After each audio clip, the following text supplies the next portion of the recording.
We got to witness history last night. Pete Alonso breaks Darryl Strawberry's all-time home run record for most home runs in a Mets uniform. And look, this was a record that was held for 37 years that you have to be absolutely impressed with. Darryl Strawberry, iconic Met, number is retired.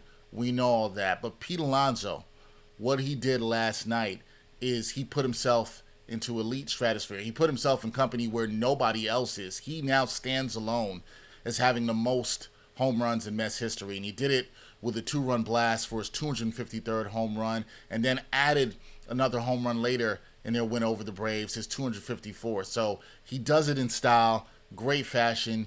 You gotta love what he did there. And look, Strawberry's mark stood for 37 years. That symbolized longevity and the power in Queens that he had over all this time. But records, they are meant to be broken.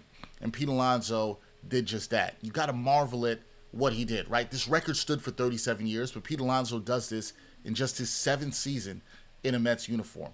That doesn't highlight just his elite home run production, but also just the consistency he's had with power since he came onto the scene in 2019 with the Mets. That is wildly impressive when you look at the short amount of time that he's done it. And I think for me, the moment cements him just not as a fan favorite, because a lot of time he's been a fan favorite, right? He's been the polar bear. Fans love him. But now you become a generational Mets slugger. Now you go from fan favorite to generational Mets slugger, and your name is immortalized forever in the team history books. That's something you got to love about what Pete Alonso did. But now that this has happened, I think a lot of the talk and a lot of the question around this Mets team is going to be, what do they do with Pete Alonso? Because last year in free agency was unsure what was going to happen to him. Would the Mets bring him back? Should they give him a long-term deal? He signs a 2-year, $54 million contract with the player option at the end of this season. And look, the way he's played this season and now breaking his record, there's no doubt that he is going to opt out. This is just a formality at this point. He's been consistent with the home runs. He's one of the few homegrown stars that the team has on this roster. He's embraced playing in New York. You gotta love all that. And I think what you've seen from him this season is you've seen that he can still be a high impact guy in the middle of the order. He can still hit for power. His batting average has been better this season. He's cut down on the strikeouts, something that you want to see. So the Mets right now, Steve Cohen knows this, David Stearns knows this, they can't let him walk.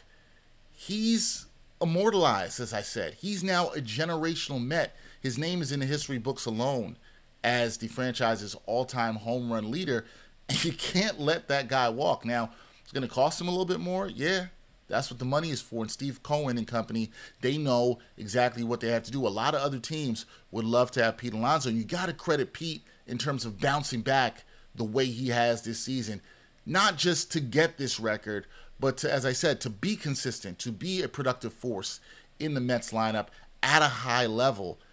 That's what you like to see out of a player. That's what you like to see, where they respond. Where, okay, my numbers have been down, but this is where I can respond. This is where I can get better. And I think if the Mets do not bring Alonso back, which I don't see happening, they would really alienate the fan base here. The fan base here now loves him even more than they did before, because he's another homegrown guy like Strawberry who now has his name immortalized in the record books. And listen, for the Mets fans, that conversation about keeping Pete Alonso will definitely come at the end of the season. But I think what we have to do in times like these is make sure that we appreciate the moment. And not just the memory of him hitting 253 and 254 last night, but you think about the journey for him, right? You think about the 53 home run rookie season.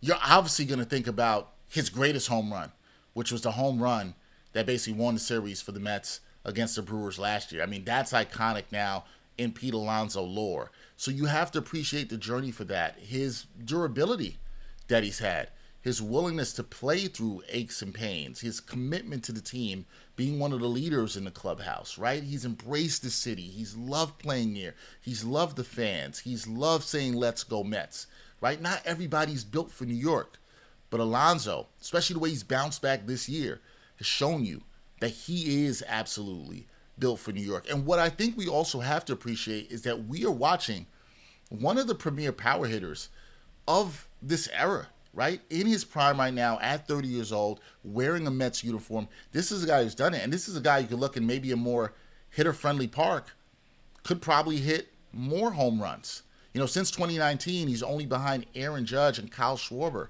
And Kyle Schwarber now has one more home run than him since that time. So he's been one of the best power hitters of this era, and we have to appreciate that. And he's done it at Citi Field. Not a super hitter-friendly park, but he's done it there, and that really matters. And records like this, as we've seen for 37 years, right? It doesn't come around too often. It took 37 years, nearly 4 decades, to break Darryl Strawberry's record. And when you see what Pete Alonso did, he's special. He's a special player in a Mets uniform. He should be special to the Mets fans and the organization, and he should be in a Mets uniform for quite some time.